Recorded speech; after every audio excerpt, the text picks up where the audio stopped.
Bienvenido a Sion Factor.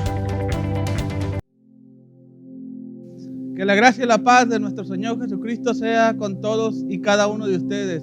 Les saludo afectuosamente y les doy la bienvenida a este tiempo. Vamos a continuar con el tema de la semana pasada, vive según tus convicciones. Y quiero comenzar con una pregunta. ¿Existe alguna convicción por el cual estás dispuesto a entregar todo tu esfuerzo, aún tu propia vida? Mira, tú y yo y todo seguidor de Cristo tiene una ventaja muy importante sobre las personas que no conocen del Evangelio o no tienen una relación personal con el Señor Jesucristo. Los seguidores de Jesús, tú y yo y la iglesia, no necesitamos descubrir una causa o un propósito para trabajar duro. Solo necesitamos convicciones. La gente sin Cristo, por supuesto, busca la forma de cómo darle identidad, cómo darle sentido a su existencia, una razón de ser. Pero nosotros tenemos la verdad absoluta de la palabra de Dios. Ella nos dice, nos orienta hacia dónde debemos de ir. Solamente necesitamos convicciones. El escritor Simon Sinek, quien por cierto es autor de un libro llamado Los Círculos Dorados, para aquellos que quieran emprender un negocio, este escritor menciona 3 valores muy importantes que pueden ser de gran ayuda. Bueno, este escritor dice: trabajar duro por algo que no nos importa se llama estrés. Trabajar duro por algo que amamos se llama pasión, y es lo que necesitamos. Tú y yo y todo seguidor de Cristo, lo que realmente le urge no es estar en un estado de comodidad, en un estado libre de problemas, un estado libre de presión o un estado libre de tensión, para asegurarse a sí mismo que está viviendo realmente una vida cristiana significativa. Lo que se requieren son convicciones, y es un gran paso que tenemos que dar. Se necesitan convicciones que nos conecten a esa causa que ya tenemos marcado en la palabra de Dios. Necesitamos convicciones que nos conecten al plan o propósito de Jesucristo para tu vida, para mi vida y para todas las personas. Entonces, las convicciones son fundamentales en este punto. Lo peor que nos puede suceder, lo peor que nos puede pasar, es que cada día empujados en una inercia más que por una inspiración, y sentir muchas veces que los mejores años de nuestra vida se están yendo. Es mejor nosotros tener cada día una inspiración por la cual empujar en esta vida, que ser tan solo empujados por las rutinas o la cotidianidad.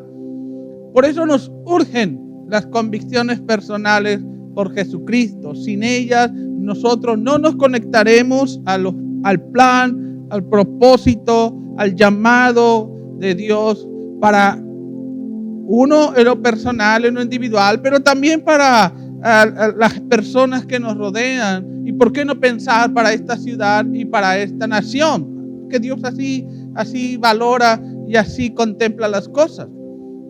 Las convicciones, no olviden, son una brújula que rigen o orientan nuestra vida. Las convicciones es lo que nos mantiene firmemente avanzando en una dirección correcta.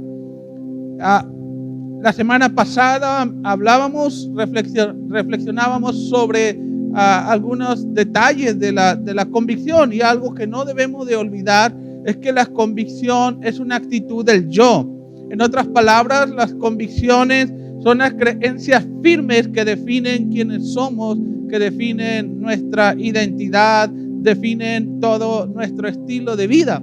Por ello es tan fundamental, amados hermanos y hermanas, que prestemos mucha atención en lo que realmente es importante para nosotros, para no negociar nuestras creencias bajo ninguna circunstancia, sino por todo el contrario, nuestras convicciones, cuando más estemos tentados a comprometerlas o hacerlas a un lado, nuestras convicciones nos saquen siempre hacia adelante. Por ejemplo, el profeta Daniel es un excelente ejemplo, magnífico ejemplo de un hombre que tuvo convicciones firmes, profundas, y que nunca las negoció. La Biblia narra la historia del profeta Daniel, que era un joven israelita que por sus fuertes convicciones en Dios y su palabra logró grandes cosas. Después de que el rey Nabucodonosor y los babilonios conquistaran la tierra de Israel, conquistaran Jerusalén allá por el año 597 antes de nuestro Señor Jesucristo, Daniel estaba entre esos 4 jóvenes que fueron seleccionados y elegidos para ser preparados para servir como asesores, como sabios, como consejeros, como diplomáticos, como gobernadores en las provincias o como asistentes en la casa real. Por 3 años iba a ser su preparación. El rey, para prepararlos, les ofreció a Daniel, y no solamente a Daniel, sino a sus 3 compañeros, amigos, y a muchos otros jóvenes que se destacaban por su inteligencia y sus capacidades. Entonces, el rey ofreció a Daniel el mejor entrenamiento, la mejor educación que se podía tener en esos tiempos. Sin embargo, Daniel no negoció jamás sus convicciones. Daniel jamás comprometió sus convicciones. Daniel, por nada del mundo, echó atrás sus convicciones.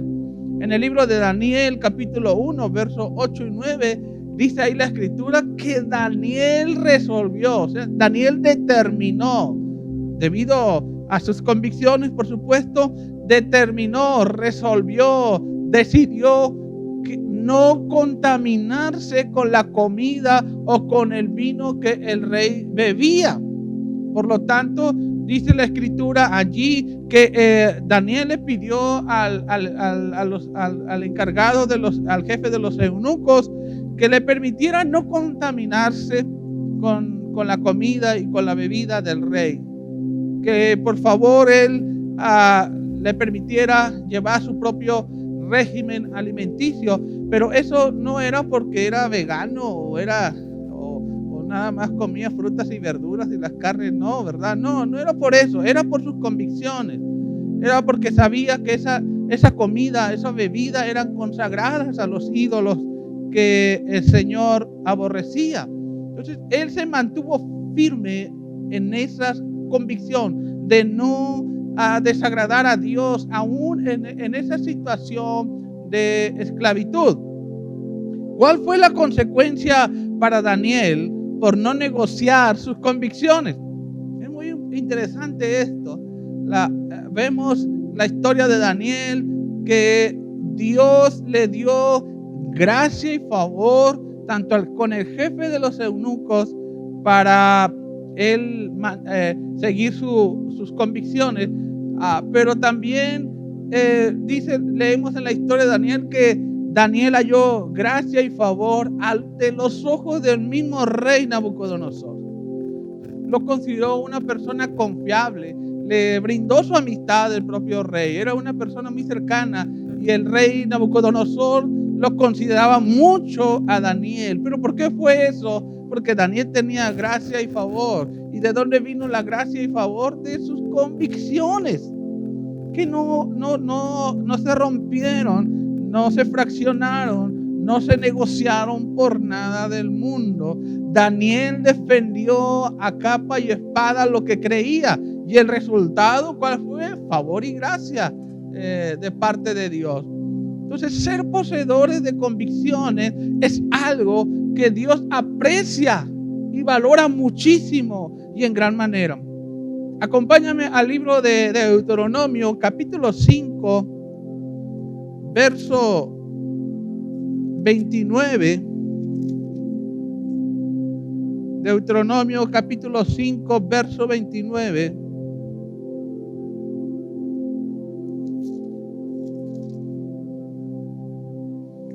Dice la Escritura: ¿quién diera que tuviese tal corazón? Aquí está hablando el Señor, el Creador, el Eterno. ¿Quién diera que tuviese tal corazón?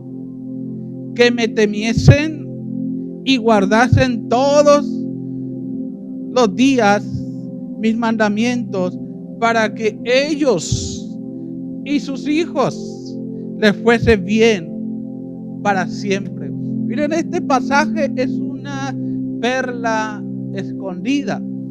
Me impresiona mucho este pasaje.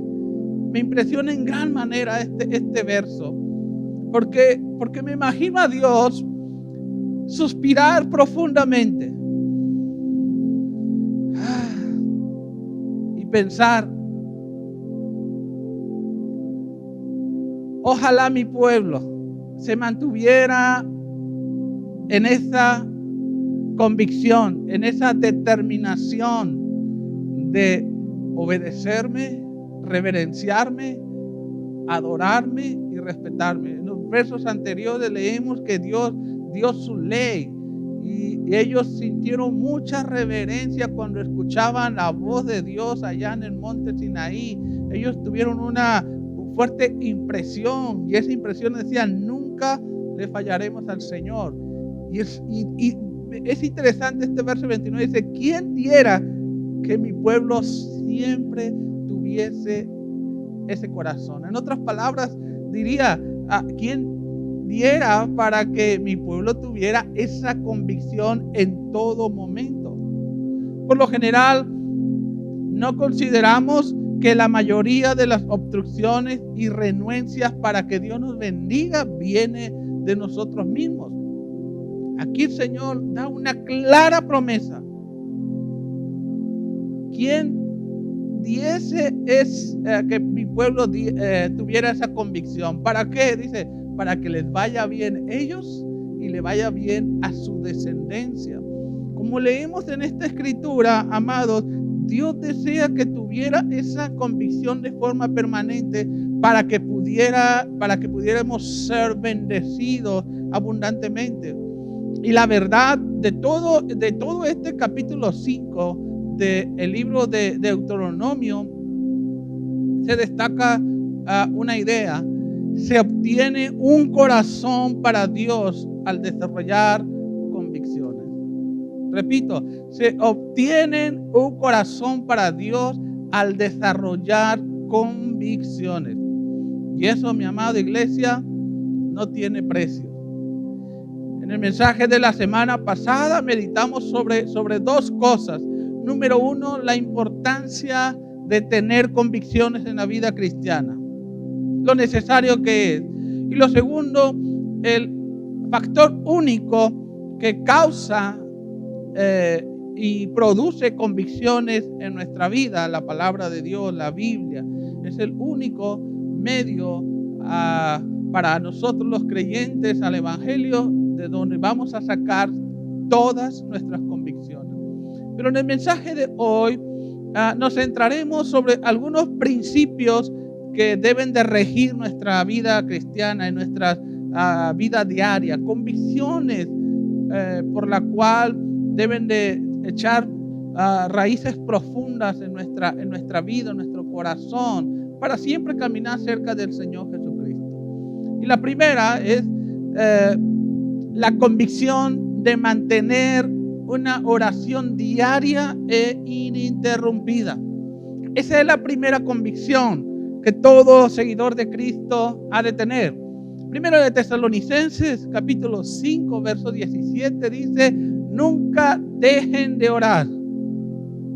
Ahora, para su servidor es muy importante los por qué. Si no tenemos no respondemos al por qué hacemos lo que hacemos, difícilmente se van a formar convicciones en nuestra vida.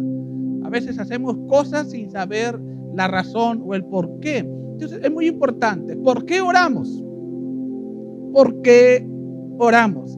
La respuesta es muy sencilla: porque nos conviene. Nos conviene. Mira, la oración nos acerca a Dios y nos aleja del diablo. ¿Sí o no nos conviene? Claro que sí.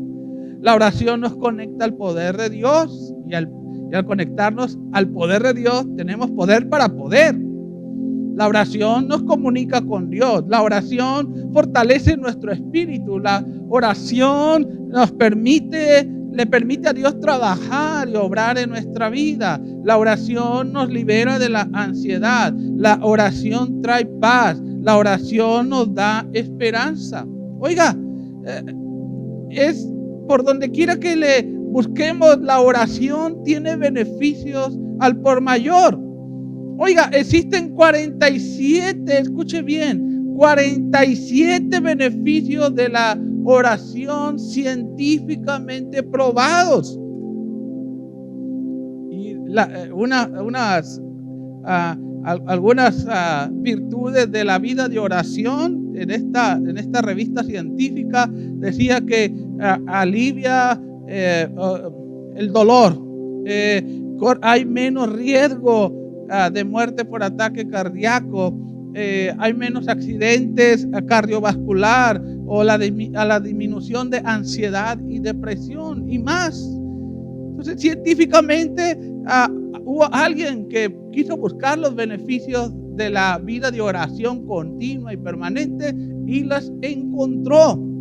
Por ello, en la vida cristiana, escuchen bien, en la vida cristiana, de todo lo que podamos aprender y emprender en el Señor Jesucristo, no hay nada más importante y sustancial para nosotros que la vida de oración. Pero quiero puntualizar, y sobre esta idea quiero que permanezca en este punto permanentemente en su mente. Hemos de aprender a orar. Hemos de aprender a orar. Esto es lo más sustancial de la vida cristiana. Aprender a orar. Podemos hacer mil y unas cosas buenas para el Señor Jesucristo, pero no hay algo que nos traiga mayor beneficio, o no hay nada que pueda sustituir a la oración. Entonces, la implicación detrás de esta convicción es pedirle a Jesucristo que nos enseñe a orar. Repito, la implicación de esta convicción es pedirle: Señor Jesús, enséñame a orar. Es lo que los discípulos le pidieron al Señor Jesucristo: enséñanos a orar. No le pidieron: enséñanos a predicar, enséñanos oratoria, enséñanos a evangelizar, o enséñanos a expulsar demonios, enséñanos doctrina. No. Lo que los discípulos le pidieron es: enséñanos a orar. En el libro de Lucas capítulo 11 verso 1 dice: una vez Jesús estaba orando en cierto lugar. Cuando terminó, uno de sus discípulos se le acercó y le dijo: Señor, enséñanos a orar, así como Juan le enseñó a sus discípulos. Enséñanos a orar. Es lo que necesitamos para tener esta convicción. Pedirle al Señor Jesús: enséñanos a orar. Porque la verdad, cualquiera puede hablar con Dios en un momento determinado y en cualquier en cualquier momento del día, pero no todos han aprendido a orar.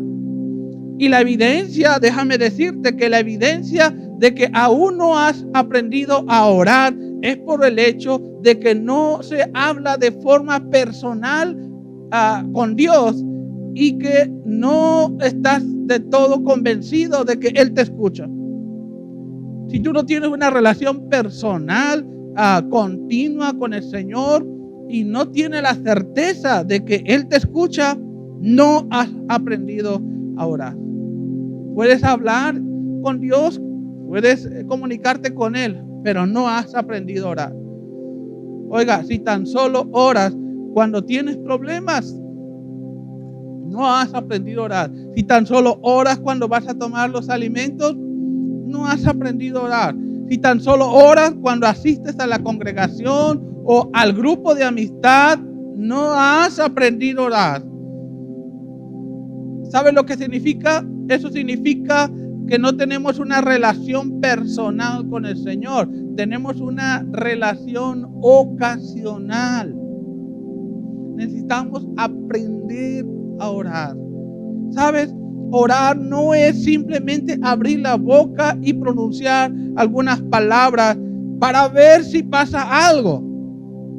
Saber orar no es seguir al pie de la letra una guía de oración, alabar al Señor, adorar al Señor, interceder, pedir y luego terminar orando. No. Si no tenemos una oración ininterrumpida o permanente con el Señor y no estás seguro de que Él te escucha, necesitamos urgentemente pedirle a Jesucristo como los discípulos, enséñanos a orar. Porque saber orar es mantener una relación tan personal con Jesucristo, que le puedo confiar todos mis asuntos, todas mis situaciones que se presentan en el día, y confiando plenamente de que el Señor va a atender mis plegarias y mis ruegos, o tan solo va a atender mi sentir, derramando mi sentir hacia Él. Entonces, saber orar es pasar tiempo diario con Él, cada día y todos los días. Eso es saber orar. Y Dios quiere, eso es lo mejor de esto. Dios quiere una relación personal con cada uno de nosotros. Es por eso que Jesucristo vino a este mundo a morir por nuestros pecados. ¿Para qué? Para que podamos tener una relación nuevamente como en el principio. Y construir, mis amados, esta relación es la razón por la cual tú y yo oramos. Y alguien se puede preguntar, bueno, pastor, ¿y cómo vamos a saber cuándo ya hemos aprendido a orar? Déjeme decirles, cuando tengas una oración ininterrumpida con Dios y no tengas ni una duda en ningún momento de que Dios te escucha. Así que cada vez que encuentres razones para no orar, o cuando encuentres razones para no tener tiempo de calidad con el Señor, o no tengas ganas de orar, vas a hacer una cosa: recordar cuál es la razón del por qué orar. ¿Cuál es la razón del por qué orar? Nos conviene. Convicción número 2. La convicción de hacer todo para la gloria de Jesucristo. Esta es la segunda convicción por la cual nosotros hemos de echar raíces profundas. Hacer todo para la gloria de Jesucristo. En el libro de Colosenses capítulo 3, verso 23, dice la Escritura: trabaja voluntariamente en lo que sea que hagas, como si estuvieras trabajando para el Señor y no para las personas. Ahora, la pregunta aquí es: ¿por qué hacer todo para la gloria de nuestro Señor Jesucristo? Porque nos mantiene bien enfocados. Por eso hemos de hacer todo para la gloria del Señor Jesucristo. La Biblia nos enseña de que pongamos nuestra mira en las cosas del cielo, en las cosas eternas. Bueno, si nosotros hacemos todo para la gloria del Señor, vamos a mantenernos enfocados en la verdad y en donde Dios quiere que nosotros conduzcamos nuestra vida. Miren, rutinas todas las tenemos.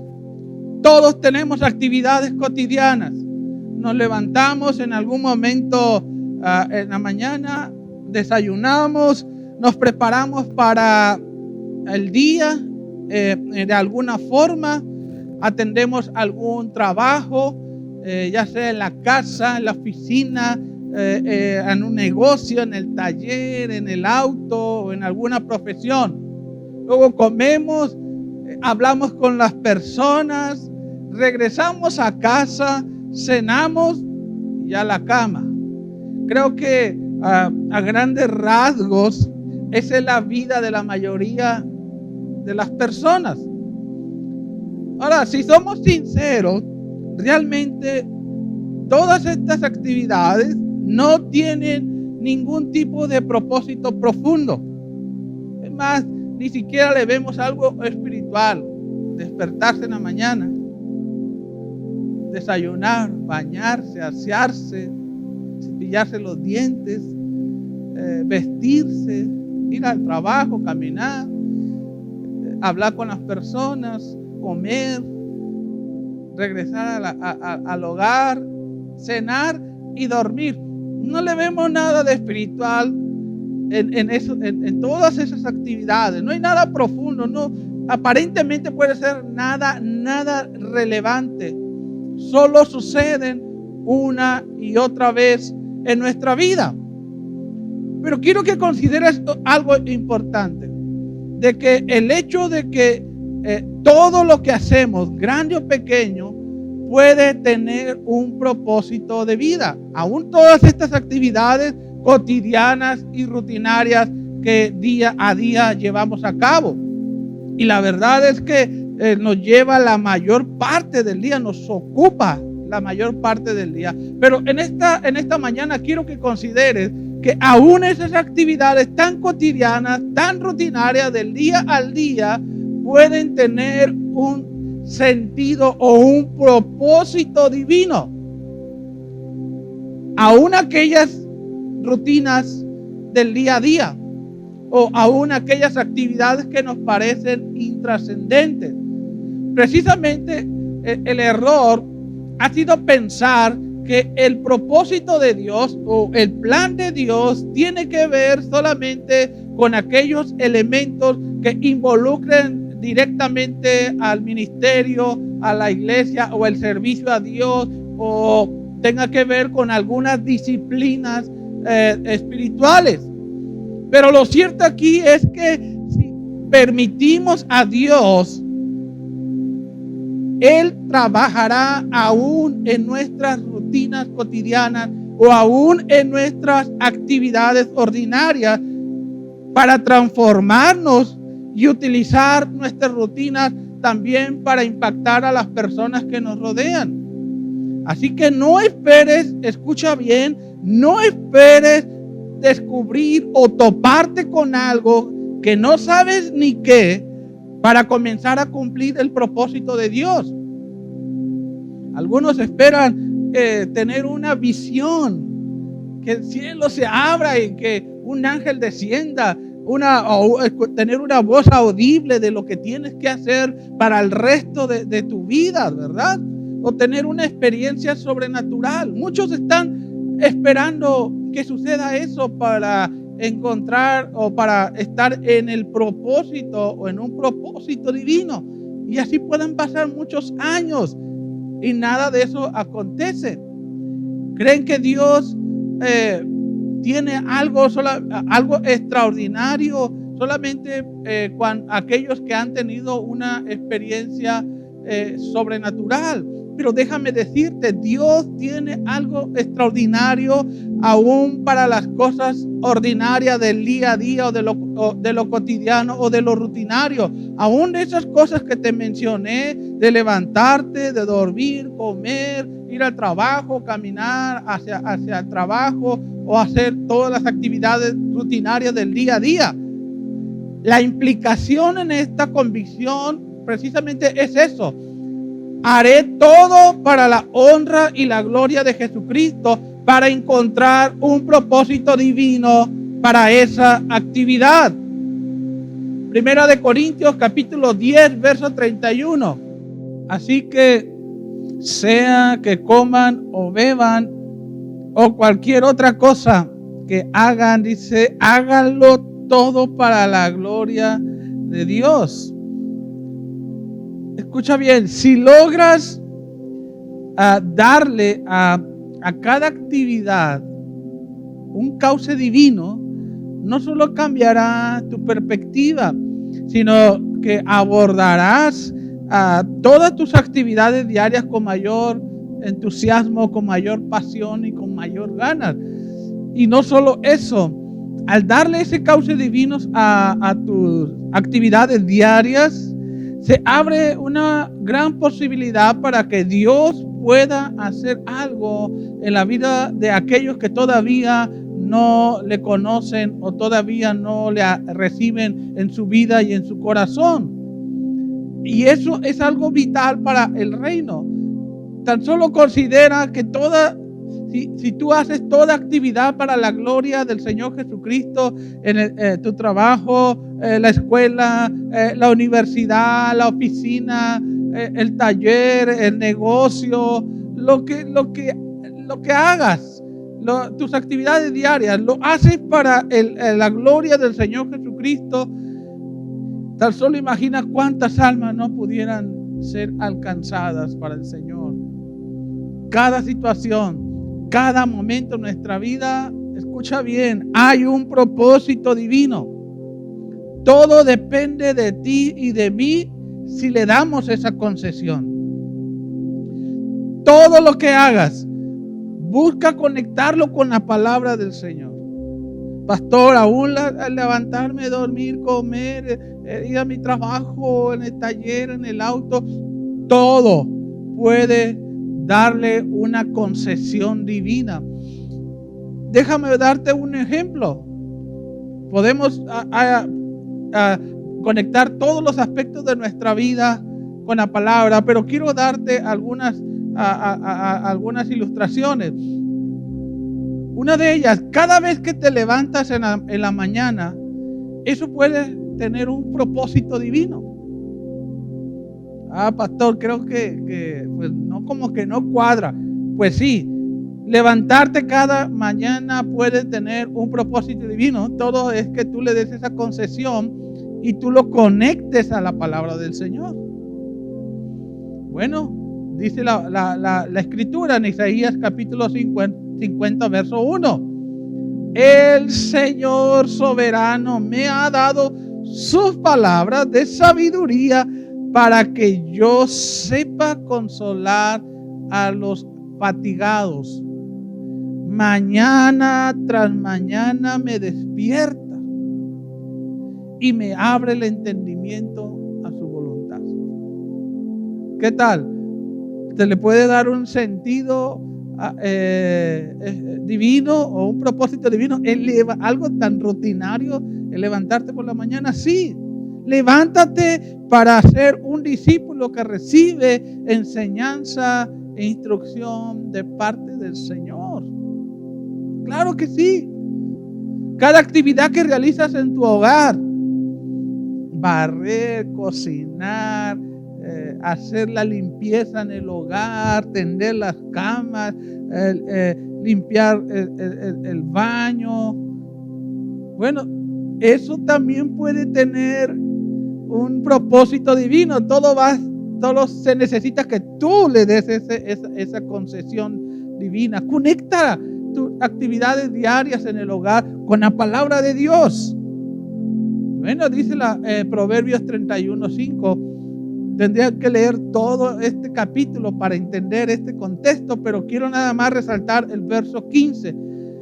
Dice con respecto a la mujer, a la esposa y a la madre, se levanta de madrugada y prepara el desayuno para su familia y planifica las labores de sus criadas. Entonces, haz tus labores hogareñas para ser la mujer virtuosa que Dios quiere que seas. Dale ese cauce. Todas las actividades que hagas en tu hogar, hazlo para la gloria del Señor. Dale ese cauce divino. Encuéntrale un propósito divino. Otro ejemplo, la actividad de ducharse, hacer el vestirse, tener tiempo de esparcimiento, el alimentar o sustentar el cuerpo. Déjeme decirle, si nosotros le damos cauce divino, puede tener un propósito divino. Conéctalo, esas actividades diarias, conéctalo con la palabra del Señor. Efesios 5:29 dice: nadie odia su propio cuerpo, sino que lo alimenta y lo cuida como Cristo lo hace por la iglesia. 1 Corintios 3:17 dice: ustedes son el templo. Se está refiriendo al cuerpo, a esta carne. Dice el templo del Santo de Dios. Cualquiera que destruya este templo, Dios también lo destruirá. Así es que haz tus labores diarias de bañarte. Bueno, todos deben de bañarse diario, les debe de gustar, ¿verdad? Pero haz tus labores diarias de cuidar tu cuerpazo para ser buenos mayordomos y administradores de esta bien físico que el Señor nos ha dado. Así que la próxima vez que te encuentres renegando y enfadado por las rutinas diarias, recuerda, hazlo todo para la gloria del Señor. Ten esa convicción y verás que tu perspectiva de la vida diaria va a cambiar. La gente se va a quedar sorprendida. Bueno, ¿y a qué le pasa, verdad? Pues casi nada. Todo lo que hace, todo su caminar, todo su trabajo, todo su esfuerzo, donde quiera que está, lo hace para la gloria del Señor. Y si es para el Señor, se hace lo mejor y lo más excelente, porque es lo que Él merece. Tercera convicción, la convicción de comprometerse con todo a Dios. Libro de Proverbios, capítulo 16, verso 3. Dice la Escritura: pon todo lo que hagas en manos del Señor y tus planes tendrán éxito. ¿Por qué comprometerme con Dios? Bueno, para hacer brillar mi vida. Y creo que todas las personas en este mundo desean eso. No hay persona que no desee que su vida brille. Miren, la idea de compromiso es encomendar todo en manos de Dios. No quiero perder este momento. El compromiso la convicción de comprometerme con todo a Dios tiene que ver con poner todos mis asuntos en manos de Dios, encomendar todo en manos de Dios. Y esto de colocar todo en manos de Dios significa que tenemos la certeza o la convicción de que nuestro transitar en la vida, Dios obrará para mi bienestar, para cada aspecto de mi vida. Esto es lo que significa poner en la mano de Dios. Una convicción de que en el transitar en esta vida, Dios hará lo mejor para mí, para cada aspecto de mi vida. Esta es una convicción que no se puede hacer de lado, mis amados y amadas. Dios en todo momento trabaja para nuestro bien. Lo cierto en este punto es que al entregar cualquier asunto en manos de Dios, eso tiene consecuencias. Ya sea que en nuestras propias vidas, en otras personas o situaciones o cualquier otro tema, podemos tener descanso, podemos descansar, podemos tener tranquilidad y paz, porque entendemos que Él está al control. Él tiene mi asunto, lo tiene en sus manos. Pero ¿qué es lo que pasa cuando nosotros tomamos nuestros asuntos, nuestros pendientes, nuestras preocupaciones en nuestras propias manos? ¿Saben lo que va a pasar? Nos van a causar problemas, nos van a traer conflictos y muchas frustraciones. Luego muchos se preguntan, ¿por qué Dios no está haciendo nada? ¿Por qué Dios no está resolviendo este asunto? Luego Dios les contesta, porque no me lo has entregado, porque no has echado toda tu ansiedad sobre mí, no me dejas trabajar o no me dejas manejar esta situación. Si dejas en manos de Dios tus asuntos, tú verás la mano de Dios en todos tus asuntos. Oiga, pastor, ¿y cómo saber mi vida o alguna situación no está en manos de Dios y sí está en las mías? Bueno, los signos son muy evidentes y visibles. Hay demasiado cansancio físico, emocional y espiritual. Demasiada desesperación, demasiada preocupación, demasiada angustia, demasiado quebranto y tristeza, demasiada duda hacia Dios. Esos son los signos de alguien que no ha entregado todo en manos del Señor y en cambio está en mis manos para quererlo resolver. Quiero que recuerdes tan solo una cosa bien importante, que dejar todo en manos de Dios no quiere decir que simplemente digamos, bueno, ahí te lo dejo, Señor, y luego olvidarse por completo del asunto y nada más, como queriendo supervisar al Señor, luego va, Señor, ¿cómo va? ¿Verdad? No. Esto no es entregarle todo en manos de Dios. Por supuesto, le derramamos a nuestra vida y le confiamos nuestra vida al Señor, pero no dejamos de orar, siempre buscando dirección, porque el Señor nos puede dar una instrucción de lo que tenemos que hacer para seguir avanzando y superar esa situación. Entonces, no es dejarse y olvidarse de la situación, o peor aún, ¿verdad? Decirle que le entregamos el asunto al Señor y seguimos pensando negativamente sobre el asunto. Le decimos, Señor, te dejo todos estos asuntos en tus manos. Tú sabes lo que haces, pero no dejamos de pensar lo peor o que puede venir o acontecer lo peor. O una de dos, o le entregamos el asunto o aparentamos haberle entregado todos mis asuntos en manos de Dios. Mire, la Escritura es clara. Hay un plan y una obra que Dios está perfeccionando en cada uno de ustedes. Es lo que dice Filipenses capítulo 1, verso 6. Y por lo general pasa, escucha bien, por lo general pasa que cuando el plan de Dios para nuestra vida llega a un nivel de cumplimiento, entendemos la intención divina.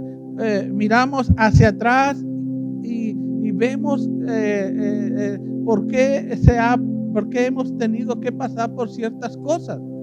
¿A cuánto no les ha pasado que no entendemos por qué pasamos por ciertos cambios que nos parecieron sumamente difíciles?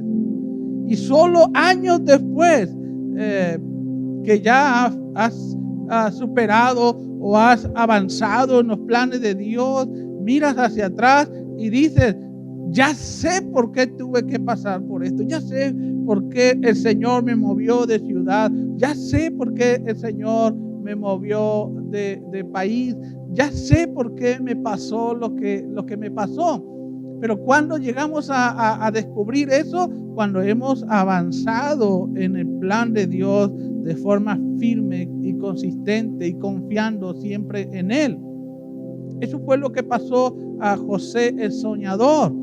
Fue hasta que sus hermanos se presentaron para pedirle alimento para no morir de hambre que José entendió todos esos 15 años de sufrimiento y esos 5 o 6 años que han pasado desde que llegó a ser vicepresidente de todo Egipto.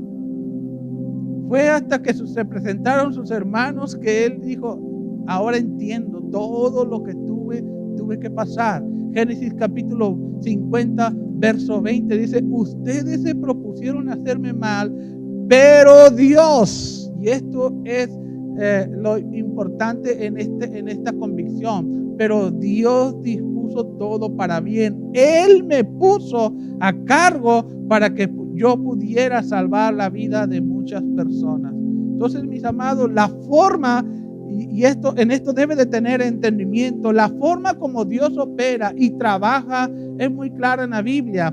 Dios siempre nos dice cuál es el final, Dios siempre nos dice cuál es el resultado, Dios siempre nos dice cómo va a terminar todo. Pero lo que Dios no nos dice o lo que Dios no hace es darnos salto y seña de cada detalle de lo que se tendrá que pasar para llegar allí. Fue precisamente lo que vemos en la vida de José.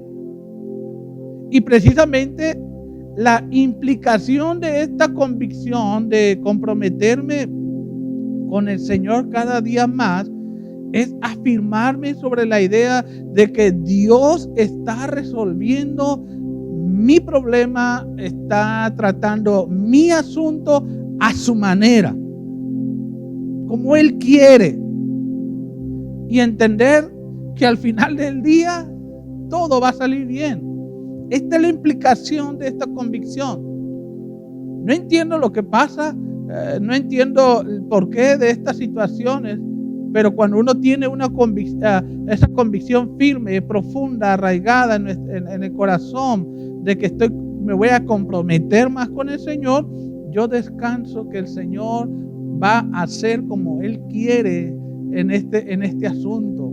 Es allí donde el compromiso con Dios cobra relevancia, mis amados y amadas, porque básicamente el entregar todo en manos de Dios, le estamos diciendo: Señor, sé que quiere lo mejor para mi vida, sé que quiere lo mejor para mí, así que te reitero, entrego este asunto en tus manos, esta situación lo pongo en tus manos y simplemente espero pacientemente verte actuar. Cuando uno tiene una convicción de compromiso con el Señor, uno cuando está en medio de esas dificultades en que no entiende por qué pasa lo que pasa, uno se pone en manos de Dios, pone sus asuntos en manos de Dios y le dice al Señor: confío en ti, Señor, y siempre espero que vas a hacer lo mejor para mí. Señor, dime, ¿qué quieres que haga en este asunto? Les preguntaría, ¿agradaría al Señor una actitud así? Claro que sí. Claro que sí. Porque muestras que realmente estás confiando en su poder, confías en su sabiduría, confías que Él sabe lo que hace, confías en su bondad, y las consecuencias de tu compromiso con el Señor es tu propia prosperidad, apoyo y respaldo. El Salmo 37:5 dice: entrega al Señor todo lo que haces, confía en Él y Él te ayudará. Mis amados y amadas, aunque no conozcamos los detalles de lo que vendrá en ese plan o en ese perfeccionamiento o en esa obra que Dios ha comenzado en nuestra vida, sí podemos estar seguros que Dios sí sabe lo que hace, sí sabe lo que va a pasar. Por lo tanto, nuestro futuro está seguro. Así que no te inquietes en demasía. Lo que no debemos de permitirnos es que nos gane la desesperación, porque percibimos o entendemos o interpretamos o apreciamos que nuestra vida no está fluyendo hacia algo bueno, ya sea por una relación difícil, por un trabajo que no nos agrada del todo, o por una carrera profesional que no te está satisfaciendo, o por una crisis financiera prolongada, o un negocio que no acaba de levantar, o por un liderazgo sin mucho fruto. Tenga cuidado, mis amados, cuando las percepciones le hagan sospechar, dudar o tener incredulidad o desconfiar del hecho de que Dios está en control de todo y que Él puede operar y trabajar aún en esas dificultades, en esas adversidades, en esos obstáculos. Aún Él puede trabajar para perfeccionarte. Las percepciones de hechos son muy peligrosas porque nos hacen creer cosas contrarias a la fe, nos hacen creer cosas contrarias de lo que Dios es y de lo que Dios hace. Y nosotros estamos llamados a vivir por fe o por nuestras convicciones. Segunda de Corintios capítulo 5 verso 7 dice la Escritura: pues vivimos por lo que creemos. En la Reina Valera dice: vivimos por fe. En esta nueva traducción viviente dice: pues vivimos por lo que creemos, convicciones, y no por lo que vemos. En la Reina Valera dice: y no por vista, percepciones. Las percepciones son muy peligrosas. Nosotros hemos de regir nuestra vida por nuestras convicciones, porque las convicciones se centran en la verdad y la verdad nunca cambia. En Cristo, mire, a mí me encanta la vida cristiana, me encanta servir al Señor Jesucristo, porque las posibilidades son infinitas. Mira, en Cristo lo que parece pérdida resulta en ganancia. Lo que parece solo problemas resulta en aprendizaje. Lo que parece solo vergüenza y humillación resulta en obediencia. Lo que parece solo sufrimiento resulta en perfección. Creo que Dios ve de diferentes maneras nuestros asuntos. Creo que Dios ve de diferente manera lo que sucede en nuestra vida, y de ello hemos nosotros de aprender. Tomemos el ejemplo de David. Mire, Dios le dijo a David: David, tú serás el próximo rey sobre Israel. He desechado a Saúl, pero tú serás el siguiente en el trono. Pero lo que Dios no le dijo es, ¿qué cree? Que tenía que esperar 15 años.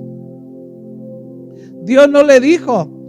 Dios le dijo el resultado y lo que iba a pasar, pero Dios no le dijo todo lo que tenía que pasar en esos 15 años. Y si usted conoce la historia del rey David, vieran que pasó de todo antes de ser rey. Tuvo experiencias extremas. David, antes de ascender al trono, sufrió hambre, sufrió maltratos, humillaciones, persecuciones, en innumerables veces peligro de muertes, pasó soledad. Pero también en esos 15 años le sirvieron como preparación para ser la persona que Dios necesitaba para que fuera el más grande rey sobre el pueblo de Israel. Todos esos años, esos 15 años, le ayudaron a desarrollar habilidades, por ejemplo, de liderazgo. Consolidó amistades tan profundas que en los años posteriores, esas amistades, esos valientes de David, siempre los sacaban de apuros, cuando había una guerra con otra nación, adquirió experiencia en estrategia militar y mucho más. Entonces Dios lo preparó todo ese tiempo. Seguramente David no entendía el por qué tenía que pasar lo que tenía que pasar, pero si hay algo que David también aprendió en esos 15 años es a confiar y a poner todos sus asuntos en manos de Dios. Primera de Samuel 18:14 dice, si David siguió teniendo éxito, Dios lo prosperó o fue próspero. Todo le salió bien, dice, en todo lo que hacía. ¿Por qué? Porque el Señor estaba con él. ¿Y por qué estaba el Señor con él? Porque David colocó todos sus asuntos, todos sus pendientes, toda su situación. Le dijo, Señor, no entiendo, pero aquí está, tú sabes. Yo me dedico a buscar tu rostro, yo me dedico a escuchar tu voz, yo me dedico a obedecerte en lo que tú resuelves, Señor. Yo me dedico a lo que tú me digas que tengas que hacer. Y es lo que tenemos que hacer nosotros. Les decía hace un momento que entregarle las manos, nuestros asuntos al Señor, entregarle nuestros asuntos a Dios, no es decirle, ahí está mi situación y desentendernos de ella. Nosotros debemos ser como esa mujer viuda de oración persistente. Mientras ese asunto no se soluciona, mientras ese asunto no se arregla, mientras no vea el resultado que Dios ha prometido para mi vida, cada uno de nosotros debe de estar metido en oración, estar metido en la palabra, tratando de escuchar la voz de Dios, la dirección de Dios para ese momento. Y dejemos que Dios vaya colocando las situaciones.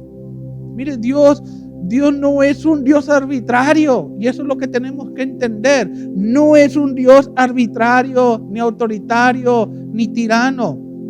Dios no puede quebrantar sus propias leyes que ha establecido para todos nosotros.